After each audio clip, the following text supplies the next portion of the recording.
You're listening to Sense and Sustainability. This is the podcast series for everything to do with sustainable supply chains. So today I would like to introduce Ross Primmer from Action Sustainability. Ross has done a great piece of work pulling together a report to understand how the world has actually responded to ISO 2400 since it was launched in 2017. Hello, Ross. Hi, Sean. Thanks for inviting me along to this podcast. It's nice to be here. Okay, so Ross, when we asked you to do this piece of work, the brief was fairly loose, I know, to investigate the use of ISO 2400 around the world. Can you pick up the story from there and tell us how you approached this piece of work?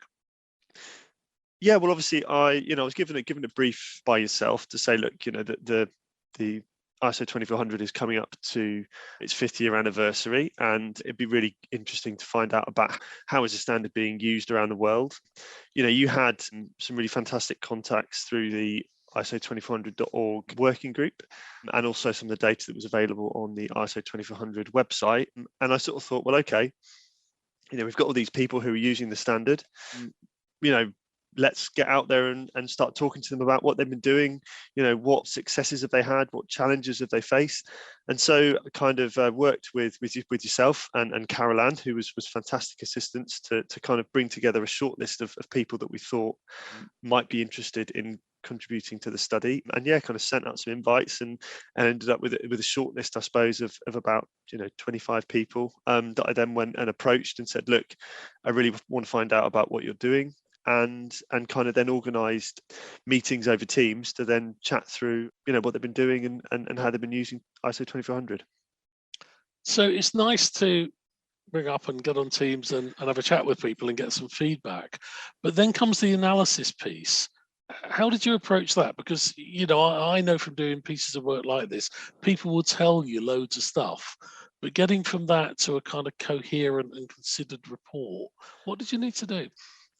Well, yeah, I mean, it's an interesting one. So obviously, when you have, interview data, qualitative data, analysing it is tricky. And actually, it's something that I did go away and have a bit of a think about. I was really ably assisted by another one of your contacts, Dr. Erica Russell, who has some real experience in kind of qualitative data analysis. And essentially, one of the really fantastic things about working in a kind of Teams online environment is you can relatively easily get transcripts of what you're actually saying, and then you essentially go through a process which is called coding, where you try and look at key themes in your data. When I actually did my interviews, I had a series of questions that I would ask each person. I wasn't trying to be too prescriptive. They were more of a kind of guide for the conversation to try and get some kind of key themes from the actual data. And then, the kind of coding part again is trying to look at those key themes. So was accreditation or guidance a really key theme in each discussion? Was there a kind of key theme around kind of there being a kind of real authority or lead figure in a country or a sector that maybe drives 2400? And then you kind of try to bring those statements together and kind of see where there's kind of commonality and where there's difference. So yeah, it's an interesting process, and it is something that I guess relies on the individual, the person, to try and be as unbiased as you possibly can to try and get those themes coming through. And I'd like to think that I've been as fair as I can be. But yeah, it was interesting to kind of try and to deliver, get those themes across different sectors. And actually, obviously, we really had a global audience with this as well. So it was also trying to kind of find that commonality right the way across the globe, different sectors, different people, different organizations, to try and get some meaningful results for the study. So let's talk about the findings. First question, does the standard actually work? I think that one of the really key things that we can say is that pretty much consistently in every single interview, people think that the methodology that the standard presents is really, really effective and works really, really well. So I think, it's definitely a big pat on the back for everyone in the steering committee and everyone who's worked towards a standard, that the kind of framework is really, really good. I think kind of beyond that, there's this kind of issue that the standard's still being driven by kind of key advocates in different countries, and that's something we're, I think we're kind of aware of anyway. I think as a next step, there's definitely a piece to say, well, there are some organisations that really get it, and there might be some organizations that before ISO 2400, they might have been using BS 8903, or they might have been working on sustainable procurement, and they've kind of taken it like a duck to water, and they're kind of integrating their sustainability teams and their procurement teams. Other organizations are slightly earlier on in their journey to deliver sustainable procurement, and I guess they're still kind of learning. They still kind of need to understand what the benefits are. So we're saying the standard works, which is great. Are you seeing differences between size of organization, and also this is something that we tried to design to work in all cultures and in different countries and different areas? Were you seeing differences by culture and by size of organization in how the standard is used? I think that's an interesting one, and I think that in terms of size of organization, and when we're looking at kind of use of it in different countries, I think there are some interesting observations from my report. So, for example, in France, they have developed their own sustainable procurement standard that they use in sort of conjunction with ISO 2400. I think that we probably need more research and more targeted data collection in terms of, does 2400 work for an SME? And again, that's an interesting term in itself, because SME can mean a different thing if you're in Europe, or if you're in New Zealand, or if you're in North America. But I think actually a next step for any kind of future research into the use of ISO 2400 and sustainable procurement would be around that issue. What are the regional differences? What's the difference especially between a larger organization versus an SME? Because an SME might have one person that does sustainability and procurement. They might just do sustainability, they might just do procurement, but a big organization will have a whole department. And how they adopt the standard and how they use it will be very different. But we need to probably do a bit more research on that to find out how they do it in the future, I would say. I will say one extra thing, though. I think what's interesting is that there are some countries, I would say it's quite embryonic, this finding, but it's definitely something that came through. When you look at maybe some countries that have traditionally are a bit more powerful, for want of a better phrase, so the kind of places like the USA, they maybe are less kind of receptive of a kind of standard that's imposed on them. So they won't kind of outwardly say we are aligning to ISO 2400. They're more than happy to use it and use elements of it, but they won't outwardly say that they're using it, versus maybe an organization or a country like the UK, where we're maybe a bit more receptive to kind of saying, oh, we've got all these standards that we align to, and so outwardly on your kind of your website or in your kind of your procurement information, you'll say, we have aligned with ISO 2400, we're doing X, Y, Z to make sure that we're delivering sustainable procurement. So I think there's definitely that issue of, in some countries, they are definitely using it, but they're not necessarily shouting about it for whatever reason. Yeah, I think your report said that, didn't it? That the evidence is, the potential evidence is that there are people that you spoke to that use the standard, like it, apply it, but you won't find anything on their website. You won't find any public statements around it. So it's a tool rather than a badge, as it were. Yeah, and I think that's another thing that definitely resonates from the conversations as well. I think you're probably going to ask me a question about this in a minute, but the issue of accreditation or guidance is a massive one, and I think it's something that organizations need to probably understand a bit more what a guidance standard actually means. But because ISO 2400 is a guidance standard, it has that flexibility, it has that ability to be a tool that you can use, you can sharpen it, and you can use it in the best way that you want to, instead of a kind of cookie cutter, this is how you do things. And I think, it's interesting that when you talk to an organization that's early on its sustainable procurement journey, they might be more in favor of a kind of certifiable standard. They can say, yeah, we've achieved that, we've got it. But when organizations have been using it for a while, the fact that it is this tool and the fact that it is this great methodology that you can use to kind of shine a light into the kind of darkest depths of your supply chain and actually try and make yourself do things better, they really see the value in it. But you have to kind of go through that process, you have to go through that realization to actually work that out.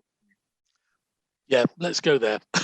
So, as I understand it, yeah, there's a difference between a guidance standard and a requirement standard. Yeah. A requirement standard is effectively a specification, And organizations can be accredited to certify businesses or other organizations, public organizations, against the standard. You can be audited and you can get a pass-fail certificate on the wall, and you can be continually audited to say, yes, this organization complies with this standard, or, no, it doesn't comply with the standard. It's a pass-fail. The guidance standard is what it says it is. It's guidance. You can't be certified against it. You can be independently evaluated, of course, but it's a journey rather than a pass fail and certificate on the wall. You've already said some things about this, but it might be helpful to expand on it a little bit, because I think what you were finding was quite a dichotomy of opinion of the, yes, we love a guidance standard because, or we would really like a certified standard because. Yeah, I think that's, you hit So the nail on the head there. what did you find? What were the arguments for and against? When you have a certifiable standard, you have that. It is a tick box. You have that certificate that you can put on a wall, and it's something that you can say to your boss, "We have achieved this." And a lot of people like that. They like that kind of definitive. We've got this. You put some money into helping us do it, and we've got it. And then also, you can say to potentially to your shareholders, to your clients, we've met this standard, we've attained it, we've got a competitive advantage over our competitors because we've got this. When you have a guidance standard, it is much more of a, we've read this standard, we understand it, and we are going to kind of look at how we can use it to make ourselves better. It's harder to have that kind of definitive value part of it, if that makes sense. So people just find it harder to kind of get their heads around it. You can kind of cherry pick elements of it, or you can say, this is relevant to us, this isn't, and then try and drive benefits that way.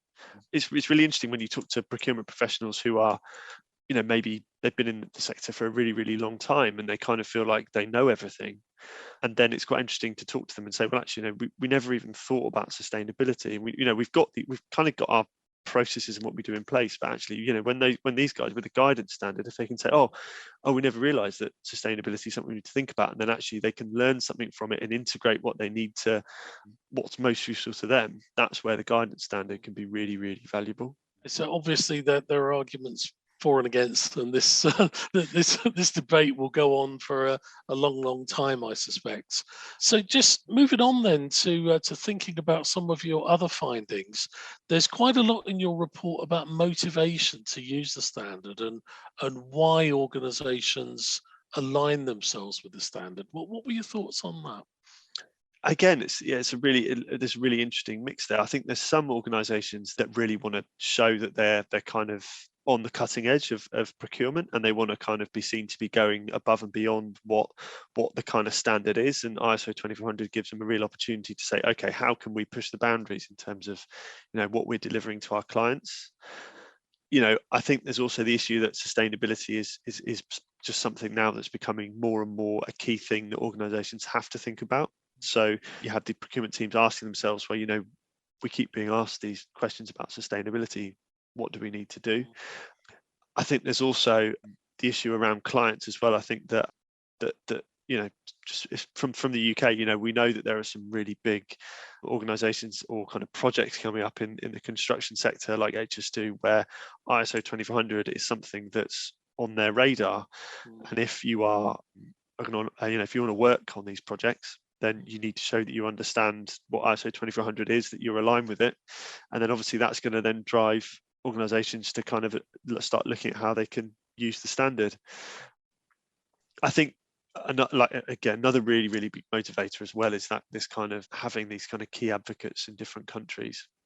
And obviously from a UK side of things, Action Sustainability, the fact that we are seen as one of the sort of biggest purveyors of sustainability knowledge in the construction sector. The fact is that we've been the UK, or you particularly been the UK development partner for the ISO 2400 standard, has meant that construction sector organizations have really kind of taken ISO 2400 on board, and now that's there's a more of a concentration of 2,400 users in the construction sector in the UK. I'd say you could say the same thing about Sarah Collins and Tanya in Australia. They're kind of driving use in the public sector in Australia as well with 2,400. So that's definitely a big driver. So Ross, looking forward and moving into the future, the standard will undertake its 5-year review in 2022, where countries around the world in the ISO Federation have the opportunity to vote whether to keep the standard as it is, whether to ditch it completely, or whether to modify it. How do you see the opportunities for the standard over the next 5 years? I think the opportunity side is a really interesting one. I think that the fact that the methodology is so consistently well received is something that we should really try and celebrate and kind of hold on to. So in terms of the kind of, do we look at modifying the standard? I think my own personal view would be that maybe keep it how it is. I think that, really for me, the next step is how can we kind of package and market the benefits that it can bring, and actually kind of really try and articulate to people who might be interested in sustainability or in procurement, how to use the standard, what a guidance standard means, how can you actually use it to drive benefits in your organization. I think that one of the things that maybe it's a slight weakness at the moment is the fact that it's sustainable procurement. Is it something that should be applied by or led by the sustainability side of an organization, or should it be led by the procurement side of an organization? And just from my own personal experience, having been on a secondment with quite a big engineering company in the UK for over a year, and seeing the conversations that happen between the sustainability team and the procurement team, and how it can be this kind of football that it's quite difficult to understand who actually has the ultimate responsibility. I think that would be a really good development of 2,400 to say, or if we can, some kind of, this is how you apply it. I think that would help. Another thing I think that the standard would really benefit from as well is potentially trying to show how it links into other sustainability standards in the wider kind of remit. So when we think about things like ISO 26000, when we think about things like the UN SDGs, we know that the links are there.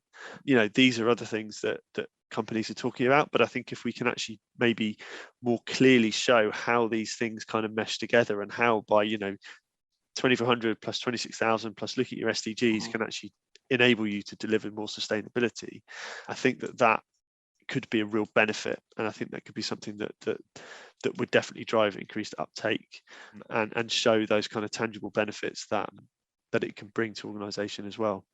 I think the point that's been made in your report about accountability and who actually has the captain's armband for this agenda, as it were, in organisations is an interesting one, because for me, the standard makes it quite clear. And there's a nice diagram in the standard that sets it out really clearly. The fascinating thing for me was you interviewed a bunch of people around the world who are ISO 2400 advocates. It's not as if, we were interviewing people that were new to the standard, but there seemed to be this confusion about which department it belongs to. Is it sustainability or is it procurement? The standard is quite clear. This is a procurement-led thing. And we tried to make it clear in the standard that yes, procurement people need to take advice from experts on all sorts of subjects, including sustainability. But I thought the leadership thing was quite clear. But obviously it wasn't, because from your interviews, it suggests that people are still confused about that. So that again, is an opportunity to get that message across, isn't it? It's an interesting one, because there are some organisations that have really taken it on board, and the classic example would be Balfour Beatty.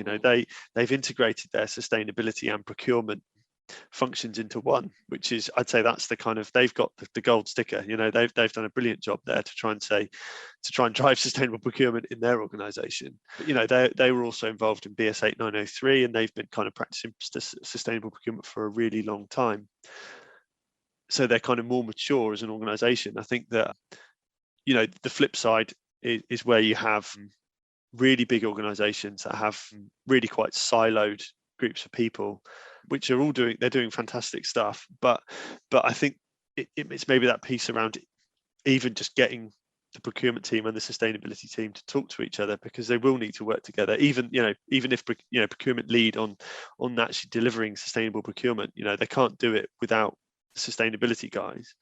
And then, but they also need to know that they're going to need time from them, resource from them. They're going to maybe even have to think about developing kind of strategies and policies together to make sure that they're kind of aligning the sustainability objectives with the procurement objectives. And then when it comes around to things like tender questions for jobs, the sustainability team might get a sustainable procurement question, and suddenly they're like, well, what do we do with this? And then, you're on quite a short time scale and you need to talk to the procurement team, but they, you might have days, and then they need to get back to you. And in a bit, and obviously this is a really big organization sort of situation, but it just creates a kind of even a bit of tension sometimes, and just having a bit more of a clearer roadmap about how it all fits together might benefit uptake and use and just understanding of how things are done.